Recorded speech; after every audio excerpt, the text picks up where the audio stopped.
द्वारा। ठीक है, तो मन का कार्य क्या होता है, हमारा विचार करना होता है।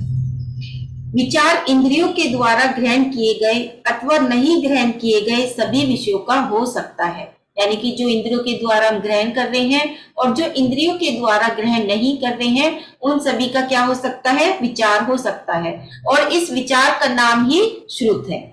ठीक है, इस विचार का नाम ही क्या है, श्रुत है। तो अतः मन का विषय क्या हो गया, श्रुत, क्योंकि वह रूपी और अरूपी सभी पदार्थों को ग्रहण कर रहा है। ठीक है ना। अब श्रवण किए गए पदार्थ का विचार करने में मन द्वारा जीव की प्रवृत्ति होती है। यानी कि जो हम श्रवण करते हैं, यानी कि सुनते हैं, हम कर्ण इंद्रिय का क्या विषय था, शब्द। शब्द क्या है, हम सुनते हैं। तो जब हम उस पर विचार करते हैं, कर्ण ने तो अपना काम कर दिया, कर्ण इंद्रिय ने अपना काम कर दिया कि शब्द सुन लिए, लेकिन उन शब्दों को सुनकर अब हम क्या विचार कर रहे हैं, तो उसका जो कार्य है वो कौन करेगा, श्रुत करेगा, यानी कि हमारा मन करेगा। ठीक है ना।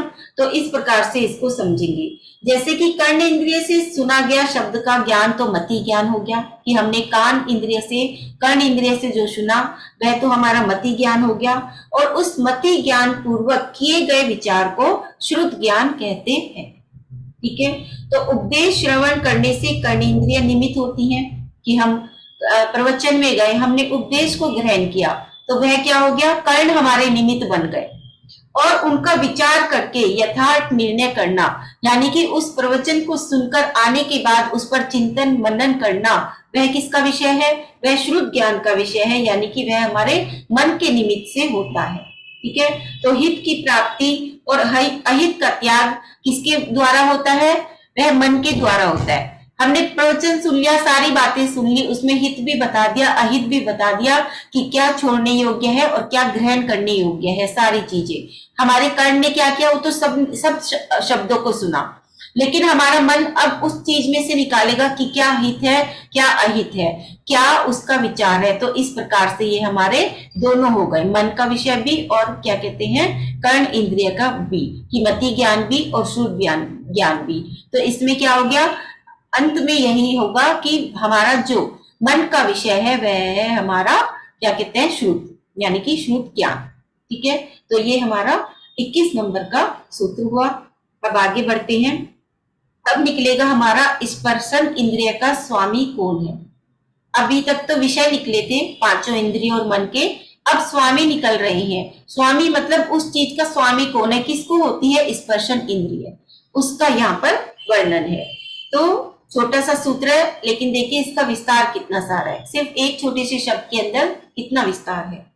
वनस्पत्यंतानामेकम, वनस्पत्यंतानामेकम।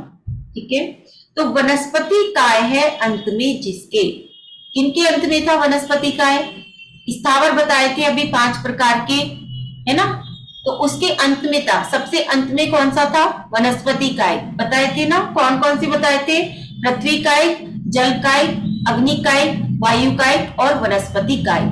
तो वनस्पति कायिक है अंत में जिनके, ये इस सूत्र का अर्थ निकल रहा है। तो उनके क्या होती है, उन सबके एक स्पर्शन इंद्रिया होती है, यानी कि उन पांचों के जिनके अंत में वनस्पति कायिक है, ऐसे उन पांचों के एक स्पर्शन इंद्रिया होती है। ठीक है, इस सूत्र का ये वर्णन है।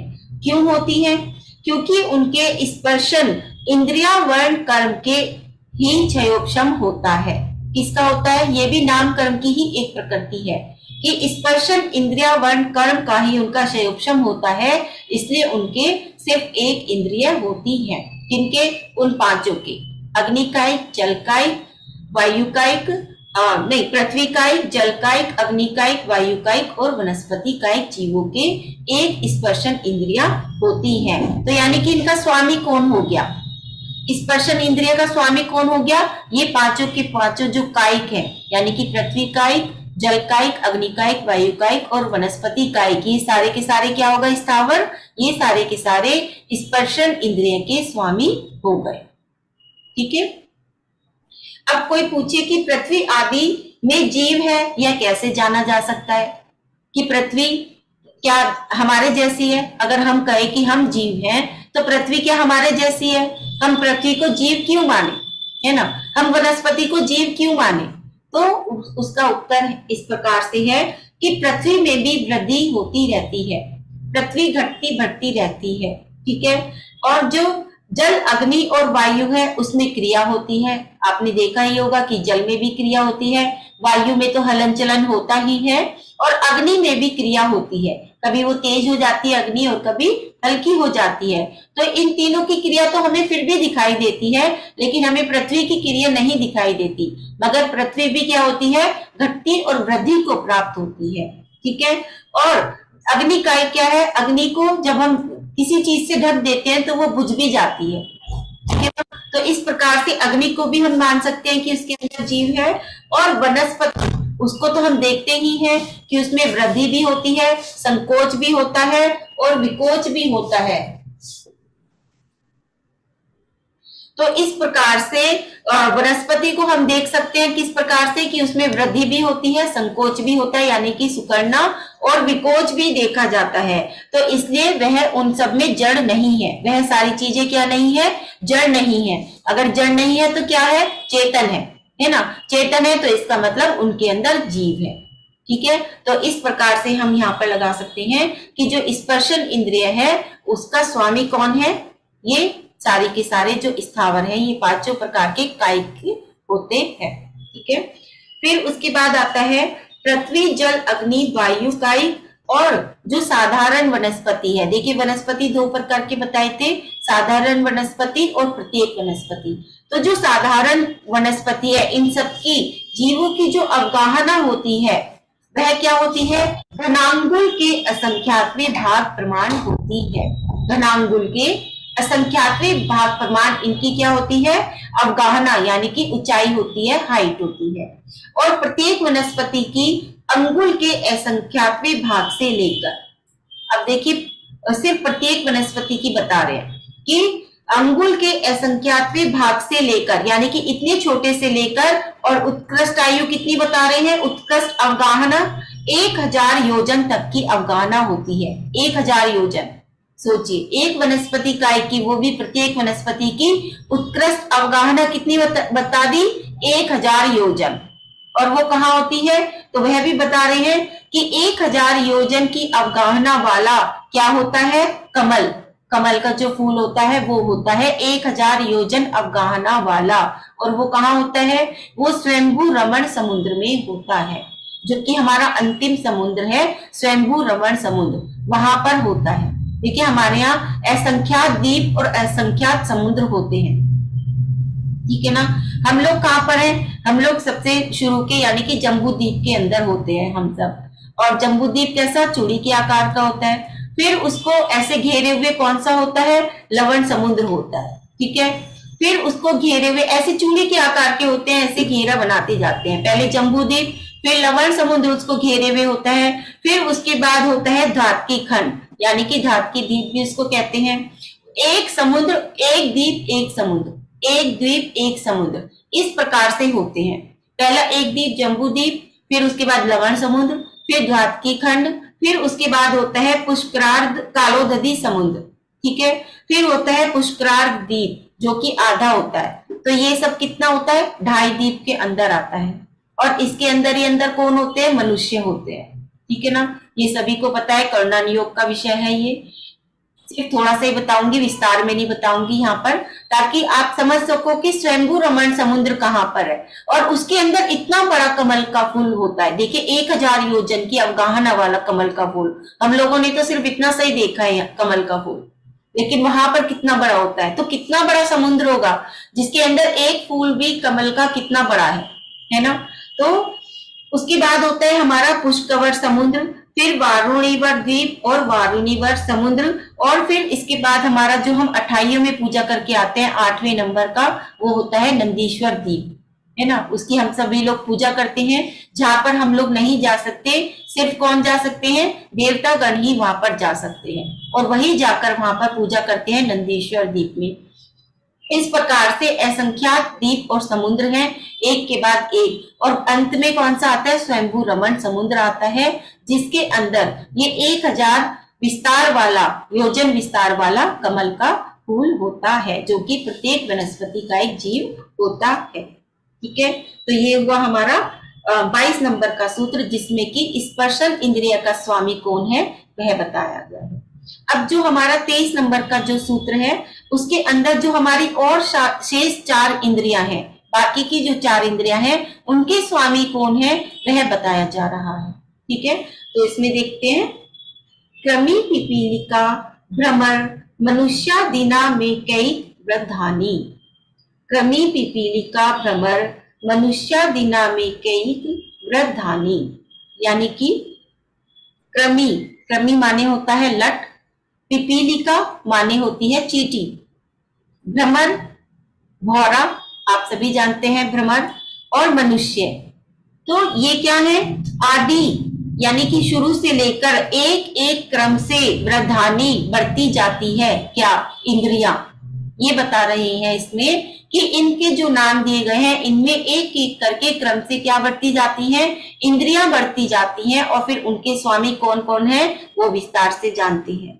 देखिए, क्रमी आदि के एक एक इंद्रियां अधिक होती हैं। अभी जो हम पिछले वाले सूत्र में पढ़कर आए थे कि किनके एक इंद्रियां होती हैं, अब उसके बाद जो है हमारे क्रमी आदि के एक एक इंद्रियां और अधिक हो गई, यानी कि जो हमारे लट, शंख, जोक वगैरह हैं, उनके स्पर्शन और रसना, ये 2 इंद्रियां हो जाती हैं। उसके बाद जो है पिपीलिका यानी कि चींटी, खटमल, बिच्छू आदि के स्पर्शन, रसना और घ्राण, ये 3 इंद्रियां हो जाती हैं। उसके बाद है भौरा, 3rd नंबर पर क्या दिया है, भौरा, भ्रमर।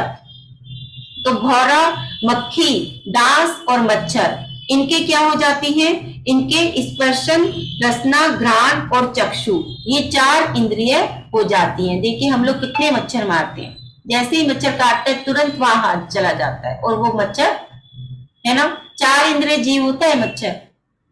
एक इंद्रिय जीव के भी कितना दोष लगता है, और हम मच्छर को ऐसे कर देते हैं, मक्खी को ऐसे कर देते हैं। 4 इंद्रिय जीव होते हैं ये मच्छर और मक्खी वगैरह। ठीक है, तो आगे से हमेशा ध्यान रखेंगे मच्छरों का। ये नहीं ये कह रहे कि उनको आमंत्रण देंगे कि आइए आइए, ऐसे भी नहीं, लेकिन अपने हाथ से किसी जीव की विराधना ना हो, उस बात का ध्यान रखेंगे। ये नहीं कि दरवाजे खोल देंगे, आइए आइए, स्वागत करेंगे उनका। ठीक है, ये भी नहीं करेंगे। हाँ, तो जो भौरा, मक्खी, डांस, मच्छर वगैरह हैं, उनकी 4 इंद्रियां होती हैं, स्पर्शन, रसना, घ्राण और चक्षु। उसके बाद जो होते हैं मनुष्य, सबसे लास्ट में अंत में बसते हैं मनुष्य, पशु और पक्षी। इनके कितनी होती हैं, 5 इंद्रियां होती हैं, और उनमें भी मन सहित और मन रहित, वो अलग मैटर है। ठीक है, तो इस प्रकार से अब इनकी भी हम अवगाहना देख लेते हैं कि क्या क्या होती हैं। तो 2 इंद्रिय जो जीव होते हैं, उनकी अंगुल के असंख्यातवें भाग से लेकर, अंगुल का जो असंख्यातवां भाग है, अंगुल कितना होता है, इतना छोटा सा अंगुल होता है हमारा, एक पौरा जो होता है ना, ये एक अंगुल मान लीजिए, और इसका भी असंख्यातवां भाग, यानी कि एक सुई की नोक के बराबर हो गया इसका असंख्यातवां भाग। ठीक है, तो उससे लेकर 12 योजन तक की अवगाहना होती है 2 इंद्रिय जीव की, 12 योजन तक की। 12 योजन उत्कृष्ट अवगाहना हो गई, और जो अंगुल का असंख्यातवां भाग हो गया वो बिल्कुल जघन्य अवगाहना हो गई। ठीक है, और मध्यम में इसके बीच का सारा आ जाएगा। उसके बाद 12 योजन की अवगाहना वाला जो शंख होता है वो अंतिम समुद्र में होता है। ठीक है, कौन सा बताया था अभी अंतिम समुद्र, स्वयंभू रमण समुद्र, तो वहीं पर क्या होता है, ये 12 योजन वाला जो शंख है, 2 इंद्रिय जीव, वो वहीं पर होता है। ठीक है, फिर उसके बाद है 3 इंद्रिय जीव की जो उत्कृष्ट अवगाहना होती है, वो 3 कोष की होती है उत्कृष्ट से। तो 3 कोष का जो बिच्छू होता है वो भी उसी समुद्र में ही पाया जाता है, स्वयंभू रमण समुद्र में। ठीक है, फिर 4 इंद्रिय में जो 1 योजन का भ्रमर होता है। अब देखिए 1 योजन का जो भ्रमर है वो यहाँ के छोटे छोटे फूलों पर तो बैठेगा नहीं, तो उसके लिए उसको फूल भी तो बड़ा चाहिए ना। तो कमल का फूल कहाँ होता है, स्वयंभू रमण समुद्र में, तो वहीं पर ही इतना बड़ा भौरा भी वहीं उसी समुद्र में ही पाया जाता है। ठीक है ना। फिर पंचेंद्रिय में जो महामत्स्य होता है वह भी 1000 योजन लंबा होता है, 500 योजन चौड़ा होता है और 250 योजन मोटा होता है। इतना बड़ा जो मत्स्य होता है वह भी पंचेंद्रिय जीव होता है, देखिए वह मत्स्य, और वह कहाँ पाया जाता है, वह भी उसी स्वयंभू रमण समुद्र में ही पाया जाता है। ठीक है, तो ये सब हो गया कि जो हमारी शेष चार इंद्रियां थी, यानी कि 2 इंद्रिय, 3 इंद्रिय, 4 इंद्रिय और 5 इंद्रिय, इनके स्वामी कौन कौन होते हैं, यानी कि किस किस के कितनी इंद्रियां होती है। ठीक है, उसके बाद एक और ले लेते हैं 24 नंबर का सूत्र, जिसमें से मनस्का का लक्षण है, यानी कि जो मन सहित है उनका लक्षण क्या है, इसमें ये बता रहे हैं। तो संगीना समनस्का, संगीना समनस्का, यानी कि मन सहित जीव संगी या सैनी कहलाते हैं, कि जो मन के सहित जीव हैं वही क्या कहलाते हैं, संगी या सैनी कहलाते हैं। संज्ञा का अर्थ यहाँ हित और अहित की परीक्षा तथा गुण दोष का विचार व स्मरण आदि करने को संज्ञा कहते हैं। क्योंकि देखिए संज्ञा के अलग अलग अर्थ हैं, 3-4 अर्थ होते हैं संज्ञा के, लेकिन यहाँ पर संज्ञा का क्या अर्थ लिया जा रहा है, तो जिसके अंदर हित और अहित की परीक्षा कर सके कि हित क्या है, अहित क्या है, जिसके अंदर स्मरण शक्ति हो और जिसके अंदर गुण दोष करने की परीक्षा हो कि वह गुण और दोष को अलग अलग कर सके। तो जिनके अंदर ये क्वालिटीज होती हैं उनको ही क्या कहा गया है, यहाँ पर संज्ञा लिया गया है। ठीक है, वैसे संज्ञा शब्द के अनेक अर्थ होते हैं, जैसे कि संज्ञा नाम को भी कहते हैं। ठीक है, इस अर्थ में सभी नाम वाले संगी कहलाएंगे। अगर हम संज्ञा नाम को यहाँ पर लेंगे तो यानी कि सभी नाम वाले संगी हो जाएंगे, मगर ऐसा नहीं है। यहाँ पर क्या कह रहे हैं कि जो मन सहित है उसी को संगी कहा गया है ना। अगर हम हर नाम वाले को ले लेंगे तो वो सारे ही संगी हो जाएंगे, तो उनको यहाँ पर नहीं लिया है। और संज्ञा ज्ञान को भी कहते हैं, ज्ञान भी सभी एक इंद्रिय में भी पाया जाता है, तो इस अपेक्षा से भी हम यहाँ पर नहीं लेंगे, क्योंकि ज्ञान की अपेक्षा से भी हम यहाँ पर नहीं लेंगे, ना ही नाम की अपेक्षा से लेंगे। और संज्ञा किसको कहते हैं, संज्ञा क्या कहते हैं, 4 प्रकार की भी होती है संज्ञा, आहार, भय, मैथुन और परिग्रह। तो वो भी यहाँ पर नहीं लगेगी, जो 4 प्रकार की संज्ञा है वह भी यहाँ पर नहीं लगेगी। तो यहाँ पर सिर्फ जो यहाँ पर कौन सी अपेक्षा से लिया गया है, मन सहित, यानी कि मन सहित जीवों को ही यहाँ पर संज्ञा की अपेक्षा दी गई है। ठीक है, तो इस प्रकार से ये यहाँ पर हमारा 24 नंबर का सूत्र हुआ। और अब ज्यादा विस्तार से आपको रेणु जी बताएंगी। बहुत अच्छा मनीषा जी ने बताया, सभी छोटे छोटे सूत्र और बहुत विस्तार से उन्होंने बताया हमें कि श्रुत क्या है, मन क्या है। ठीक है ना, पहले हमने सूत्र में जाना कि श्रुत और मन, कि जो सुना उस पे जो विशेष चिंतन किया जाता है वो हमारा मन का कार्य होता है। हमने सुना और उसको मनन किया, चिंतन किया, हमने यहाँ पर सुनकर गए, उसके बारे में विशेष रूप से जानना, ये हमारा मन का विषय है। उसके बाद था कि वनस्पति जी, वनस्पति अंत में है जिनके, यानी 5 प्रकार के स्थावर जीव सभी जानते हैं, पृथ्वी कायिक, जल कायिक, अग्नि कायिक, वायु कायिक और वनस्पति कायिक। तो यहाँ पर 5 इंद्रियों के बारे में बताया कि उनके सबके एक स्पर्शन इंद्रिया होती है, बाकी 4 इंद्रिया नहीं होती। उसके बाद उन्होंने एक एक इंद्रिय की वृद्धि करते हुए और अन्य प्रकार से बताया, 2 इंद्रिय से लेकर 5 प्रकार के जो भी जीव हैं सबके उनको बढ़ते हुए बताया कि कैसे लटके 2 इंद्रिय होती है, चींटी के 3 इंद्रिय होती है, और जो उड़ने वाले भंवरे, मच्छर, टिड्डे इत्यादि हैं उनके सबके 4 इंद्रिय होती है। और 5 इंद्रिय में उन्होंने हमें स्वयंभू रमण समुद्र में जो भी जीव पाए जाते हैं उत्कृष्ट अवगाहना की अपेक्षा से यहाँ सारा वर्णन किया गया। लेकिन मनुष्य हमेशा 5 इंद्रिय ही होते हैं। बेशक कोई अंधा भी है, कोई बहरा भी है, जिसकी इंद्रिय बाहरी रूप से काम नहीं कर रही है, लेकिन उसके भी इंद्रियां 5 ही है ना। ये हमारे समझने योग्य है कि अगर एक अंधा व्यक्ति है, कोई आपको आपसे पूछे कि उसके कितनी इंद्रियां, उसके भी 5 ही इंद्रियां, वो ठीक है कि बाहरी रूप से काम नहीं कर रही, लेकिन अंदर से वो भी जागृत, ठीक है ना, ज्ञान के कारण वो भी जागृत है, बाहर से नहीं काम करती है, वो एक अलग बात है। उसके बाद संगीत के बारे में बताया कि संगी जीव कौन होते हैं, कि जो उचित अनुचित का विवेक कर सकते हैं वो संगी जीव कहलाते हैं, और संगी जीव को समनस्क भी कहा जाता है। तो ये छोटे छोटे सूत्र थे, इसको विस्तार से मनीषा जी ने बहुत अच्छे से समझाया, और हमारा समय भी होने चला, तो इसके यहीं पे हम इन सूत्रों को विराम देते हैं। बहुत अच्छे। और अब हमारा समय है नियम का। कल के नियम को सभी लोगों ने पालन किया होगा। किस किस ने नहीं किया, हाथ उठा दीजिए। किस किस ने नहीं किया? सबने किया है। हाँ, सबने किया है, बहुत अच्छे। सुधा जी कह रही है मुझे पता ही नहीं था। किसने? सुधा जी कह रही है कि मुझे तो पता ही नहीं था। कल आई नहीं थी क्या क्लास में सुधा जी? कोई बात नहीं, जो नहीं आया तो उनको तो उन्होंने तो लिया ही नहीं ना, तो उनको कोई दोष भी नहीं लगा। लेकिन जो आए हैं और लिया है और नहीं पालन कर पाए हैं, तो वो नमोकार मंत्र पढ़ लेंगे 27 बार। ठीक है, तो चलिए आज हम दूसरा निकालेंगे नियम। और जो सबसे पहले आई थी मैं उन्हीं को बुलाऊंगी कि वही एक नंबर दे। साधना काला जी, अनम्यूट करें और 1 से लेके 251 तक में कोई भी एक अंक बता दें, फिर उसी नंबर का नियम हो जाएगा। अनम्यूट करें।